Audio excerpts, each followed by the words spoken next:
सब network crime world को subscribe करें, बेल आइकन दबाएं और अपडेट पाएं।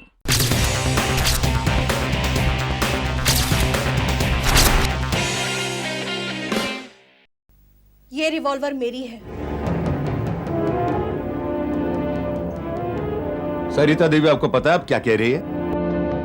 जी हाँ, मैं अच्छी तरह जानती हूँ कि मैं क्या कह रही हूँ और क्या कर रही हूँ। ये काम मुझे कत्ल के फौरन बाद करना चाहिए था, लेकिन मैं अपने परिवार के मुंह में इतनी पड़ गई थी कि कर्नल, ये खून मैंने किया है। मैं जानता हूं सरिता जी, आप मेरा कुछ भी नहीं कर सकती। नहीं, आप में इतनी ताकत है कि आप मेरा कत्ल करवा सकें। एक ब्लैकमेलर को मारकर दूसरे ब्लैकमेलर को पैदा करना, यह तुम्हारी बड़ी भूल होगी। ठीक कहा तुमने।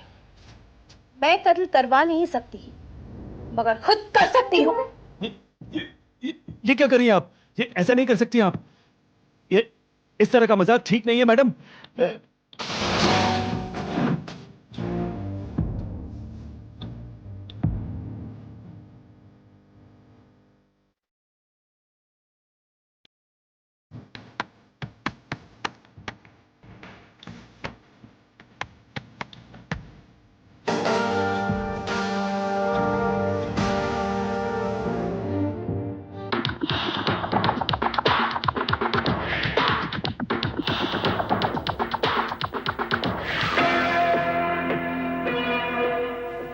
मैं समझी थी कि इस कातिल को आत्महत्या समझा जाएगा, मगर पता नहीं कैसे आपने ये जान लिया कि ये कत्ल है, आत्महत्या नहीं। उस सुसाइड नोट की वजह से सरिता देवी, वैसे आपको भी पता होगा आपने उस सुसाइड नोट में क्या लिखा था। जी हाँ, मुझे याद है। मैंने लिखा था, I killed my self. Yes,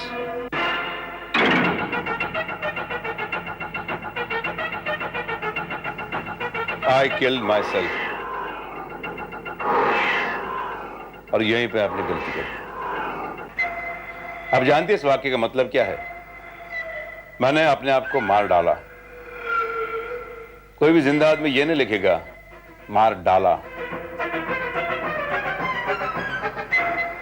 बस यही लिख सकता है कि मैं अपने आप को मार रहा हूं, खत्म कर रहा हूं, खत्म कर चुका हूं। नहीं, इंग्लिश ये होना चाहिए था, I am killing my self. Oh my God, मैंने तो ये सोचा ही नहीं था। उस वक्त मेरे पास सोचने के लिए इतना वक्त भी नहीं था।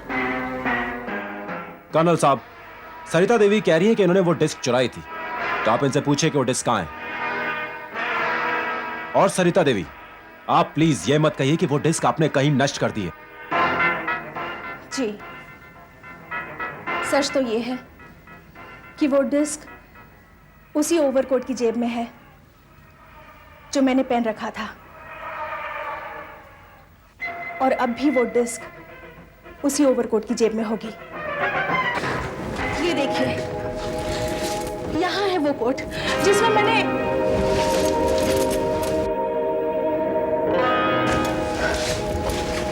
अरे, वो कोट कहां गया? सरिता देवी, हाँ वो कोट कहाँ गायब हो गया?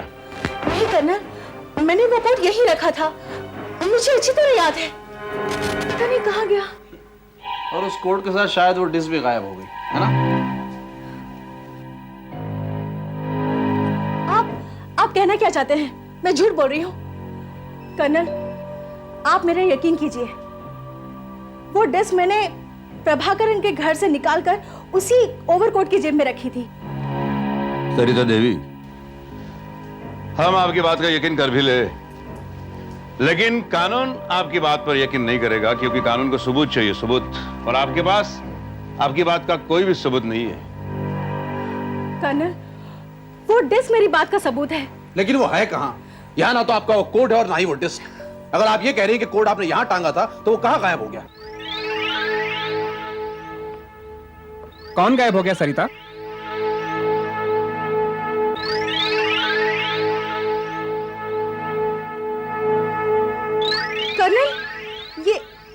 कोर्ट है जिसकी मैं बात कर रही थी। कोर्ट? कौन सा कोर्ट? कर्नल परमवीर, आप यहाँ?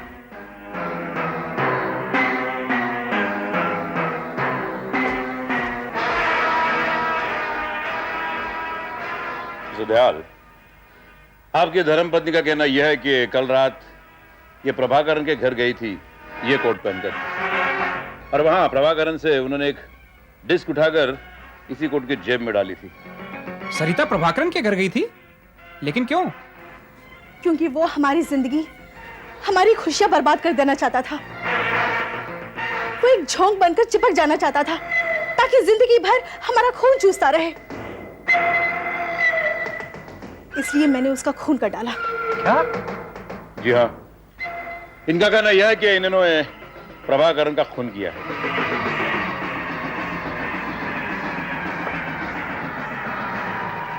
नामुमकिन। सरिता कभी किसी का खून नहीं कर सकती। इन्होंने आज तक एक चींटी तक तो मारी नहीं। किसी इंसान का खून क्या करेंगी? और एक ऐसे इंसान का खून जिसके कत्ल के दावेदार पहले ही 2 लोग बन चुके हैं। कर्नल, वो दोनों झूठ बोल रहे हैं। खून मैंने किया है, और इस बात का सबूत है वो डिस्क जो इस कोर्ट में मौजूद है। आप खुद ही चेक कर लीजिए ना।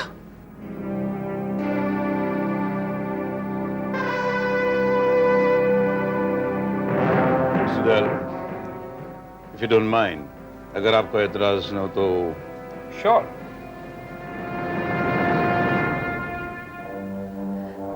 बाई नहीं कर्नल, दाहिनी जेब में।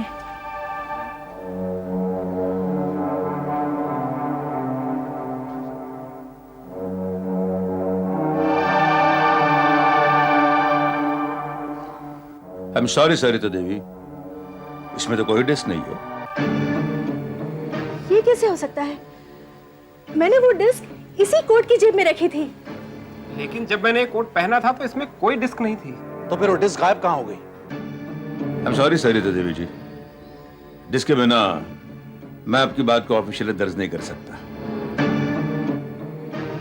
लेकिन मैं आपको यकीन दिलाता हूं कि सजा मुजरिम को ही होगी, बेगुनाह को नहीं। कातिल जो भी हो बच नहीं सकेगा। कमान इकबाल। जी भाई।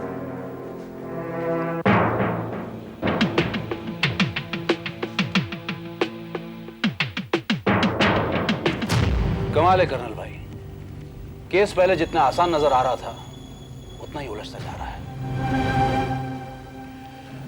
एक कत्ल, 3 सस्पेक्ट्स, तीनों का इकबाल जुर्म और तीनों के खिलाफ सबूत। लेकिन एक बात समझ में नहीं आती कर्नल भाई, एक कत्ल 3 आदमी कैसे कर सकते हैं? जाहिर है जो वहां पहले टपका होगा मर्डर उसी ने किया होगा। इसका मतलब उन तीनों में से 2 लोग झूठ बोल रहे हैं, लेकिन इसका फैसला कैसे करे सच्चा कौन और झूठा कौन? और पोस्टमार्टम की रिपोर्ट भी हमें मौत का वक्त आधा पौने घंटे की मार्जिन से बता रही है, और तीनों के वहां पहुंचने में 10-10 मिनट का फर्क है।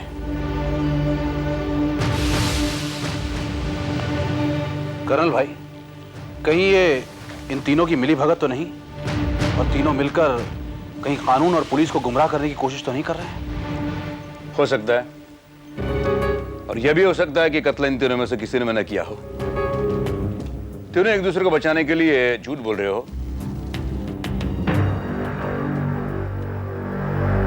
आखिर जैसा तुम कह रहे थे कर्नल, वैसा ही हुआ।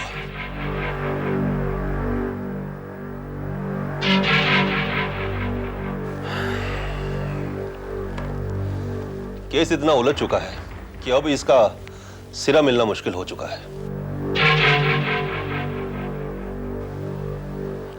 मिलेगा जादू, मिलेगा, लेकिन इस गुत्थी का सिरा वहां है ही नहीं जहां हम ढूंढ रहे हैं। anyway, पोस्टमार्टम की रिपोर्ट क्या कहती है? देखोगे तो दिमाग घूम जाएगा कर्नल, केस बहुत उलझ चुका है।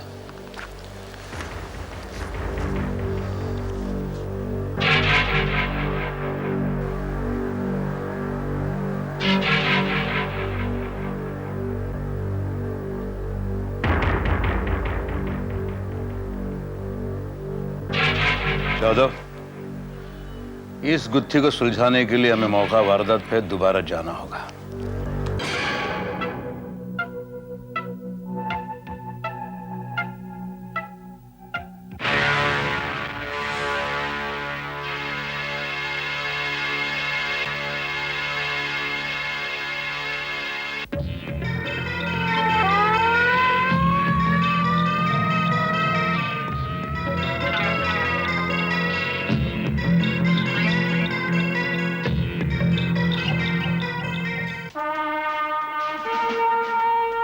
Hello everybody.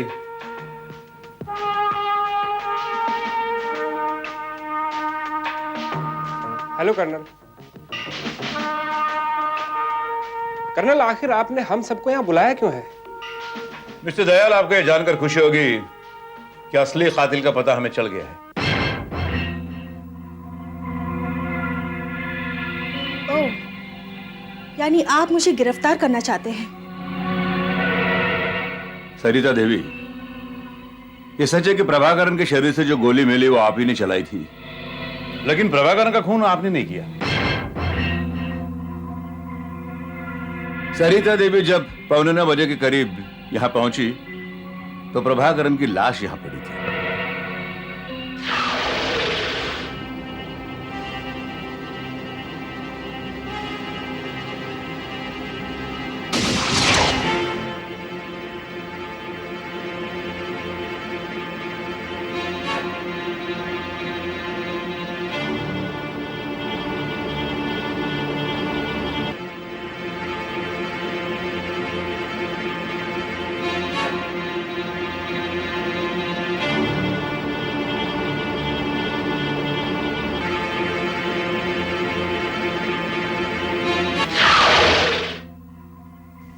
ओह नो, और मैं समझता रहा कि खून सुनिधि ने किया।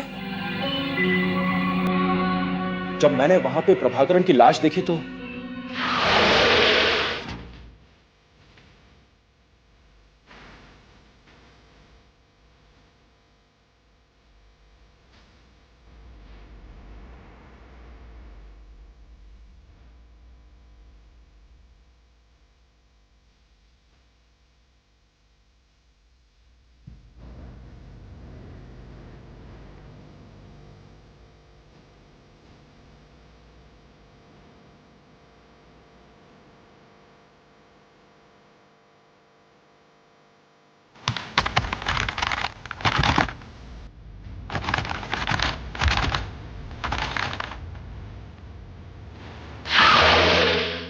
और उसके 5 मिनट बाद सुनिधि वहां पहुंची।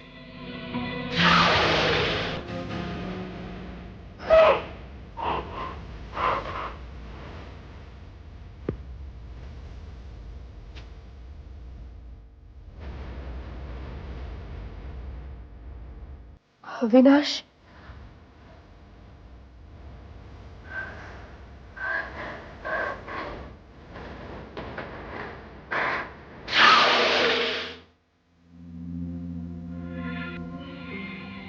अविनाश के रुमाल को देखकर मैं ये सोचने पर मजबूर हो गई कि कत्ल उसने किया है, इसलिए उस कत्ल का इल्जाम मैंने अपने सर पर ले लिया। अगर सरिता ने प्रभाकरण की जान नहीं ली तो फिर प्रभाकरण की मौत हुई कैसे? जहर से मिस्टर दयाल।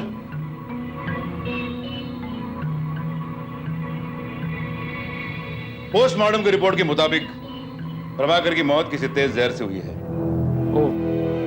जहर से? इसका मतलब साहब ने सचमुच आत्महत्या की थी? जी नहीं, उन्होंने आत्महत्या नहीं की, बल्कि उनका खून हुआ है। किसी ने उनकी शराब में जहर मिलाया था। जी हाँ। लेकिन ये कैसे हो सकता है? जब मैं 8:40 पर यहाँ से गई थी तो प्रभाकरण बिल्कुल अकेले थे, तो फिर उनकी शराब में जहर किसने मिलाया और क्यों मिलाया? सब बताता हूँ, सब बताता हूँ। सरिता देवी, जब आप 9:15 बजे यहाँ पहुंची थी तब ग्लास भरा हुआ था या खाली था? ये गिलास तो आधे से ज्यादा खाली था, थोड़ी सी शराब थी उसमें। मिस्टर अविनाश, जब 9 बजे आप यहाँ पहुंचे तब? जी, उस वक्त तो यहाँ पे कोई गिलास नहीं था। Are you sure? या आई एम वेरी श्योर, यहाँ पे कोई गिलास नहीं था। ये कैसे हो सकता है? जब मैं यहाँ पहुंची तो ये गिलास यहीं पर था और इतना ही भरा हुआ था। इसका मतलब जब सरिता देवी आई थी तब जो गिलास यहां था उसमें जहर मिली शराब थी। जब मिस्टर अविनाश यहाँ आए तो कातिल ने वो गिलास हटा दिया था, उसे धोकर साफ करके दोबारा उसमें शराब भर कर ये यहाँ रख दिया था। गॉड, इसका मतलब जब मैं यहाँ आया कातिल यहाँ मौजूद था। यस, लेकिन कातिल कौन है? कातिल जो भी हो, लेकिन उसकी उंगलियों के निशान इस ग्लास पर जरूर होंगे, ये मेरा दावा है। लेकिन साहब, इस गिलास पर मेरे भी फिंगरप्रिंट्स हो सकते हैं, क्योंकि ये गिलास मैंने ही लाके दिया था। नहीं रत्नेश, नहीं, इस पर तुम्हारी उंगलियों के निशान नहीं हो सकते, क्योंकि तुम्हारी उंगलियों के साथ साथ प्रभाकरण की उंगलियों के निशान भी उस पर होंगे, लेकिन वो ग्लास तो कातिल ने धो दिया था। इसलिए इस ग्लास पर सिर्फ कातिल की उंगलियों के निशान होंगे। लेकिन कातिल तो कोई भी हो सकता है। प्रभाकरण के ना जाने कितने दुश्मन होंगे।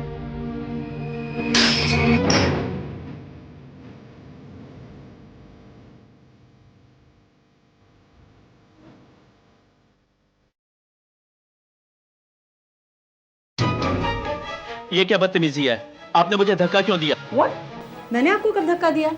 मिस्टर दयाल, आपने क्या बकवास कर रहे हैं आप? मैं आपसे कितना दूर खड़ा हूं। क्या बकवास कर रहे हैं रत्नेश बाबू? किसी ने आपको धक्का नहीं दिया। मैंने देखा आप खुद लड़खड़ाए थे और ये ग्लास भी आप ही ने जानबूझकर तोड़ा है। क्या बात करते हैं आप? मैं वो गिलास क्यों तोड़ूंगा? ताकि उस पर से तुम्हारे फिंगरप्रिंट ना उठाए जा सके।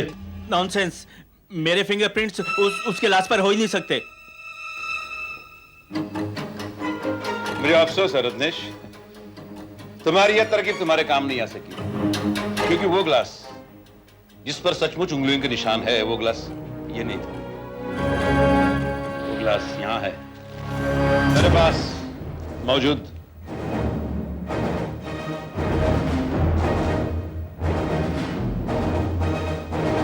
अब मैं जानता हूं इस पर तुम्हारी उंगलियों के निशान है। तुमने जाने से पहले जो पेग प्रभाकरण को दिया था उसमें जहर था।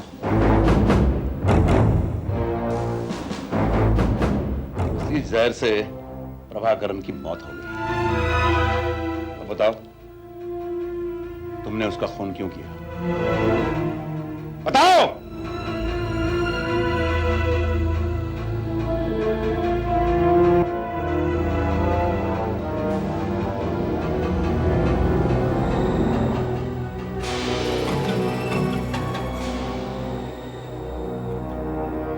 हाँ, मैंने उसका खून किया है। मैंने उसे जहर दिया है। अगर मैं उसे जहर ना देता तो एक मासूम लड़की की जिंदगी में जहर घोल देता। उस दिन सरिता देवी जब प्रभाकरण से मिलकर गई तो मैंने उन्हें कितना समझाया। साहब, एक बात कहें? हाँ, क्या पेशगी चाहिए? नहीं साहब, हम उस औरत के बारे में बात करना चाहते हैं। किस औरत के बारे में? वो जो साहब यहाँ आई थी। उस औरत के बारे में तुम क्या बात करना चाहते हो? साहब, वो बड़ी भली और अच्छी औरत है। आप उसे क्यों परेशान कर रहे हैं? आप उसे बख्श दीजिए साहब। मैं आपकी जिंदगी भर गुलामी करूंगा साहब। अबे ओ, तुम अपने काम से मतलब रखो। तुम उस औरत को जानते हो? अरे वो बहुत पहुंची हुई चीज है। नहीं साहब, वो तो बहुत अच्छी औरत है साहब। क्यों, दिल आ गया तेरा उस पे? साहब, आप कैसी बातें कर रहे हैं? अरे एक बार वो औरत मेरे जाल में फंस जाए ना, फिर देखना मैं तेरी कितनी आश करा देता हूँ। साहब, ऐसी बात नहीं, हम तो। अरे मैं सच कह रहा हूँ, वो तो कुछ भी नहीं, उसकी लड़की तो पटाखा है, पटाखा। उसे भी हम। साहब, ऊंची आवाज में बात करता है। वो औरत तेरी क्या लगती है? साहब, हम आपके हाथ जोड़ते हैं साहब। उस औरत को बख्श दीजिए साहब, नहीं तो उस औरत की जिंदगी बर्बाद हो जाएगी साहब। तेरे बाप का क्या जाएगा? एक दिन देखना, उस सरिता को और उसकी बेटी को अगर मैंने अपने पांव के ऊपर सर न झुका दिया तो मेरा नाम प्रभाकरन नहीं। उसी वक्त मैंने ये फैसला कर लिया, इस कमीने को मैं जान से मार डालूंगा। उसी रात उसने मुझसे शराब मांगी।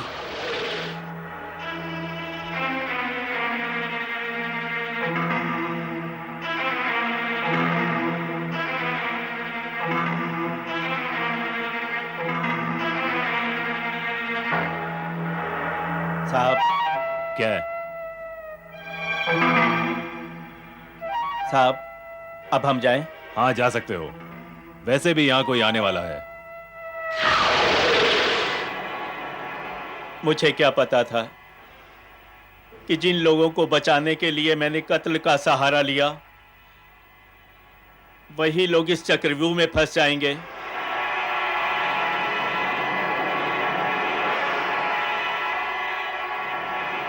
मुझे अपने पकड़े जाने का अफसोस नहीं है। अफसोस तो इस बात का है कि सरिता देवी और उसके परिवार वालों को मैं प्रभाकरन के जहर से बचा नहीं पाया। लेकिन आपने हम सब लोगों के लिए ये सब कुछ क्यों किया? ये मैं तुम्हें नहीं बता सकता। लेकिन मैं बता सकती हूँ।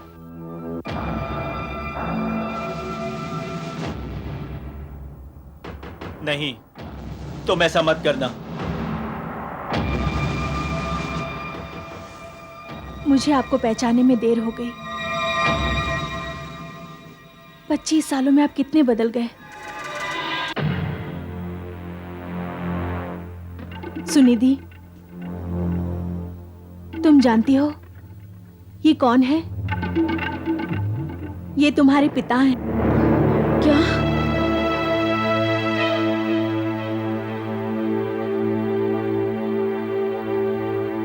पिताजी?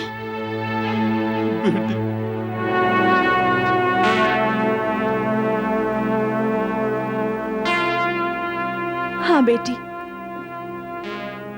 बदकिस्मती ने 25 साल पहले हमें अलग कर दिया था।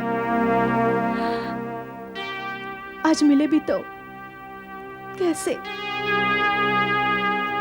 Jadav, yes colonel.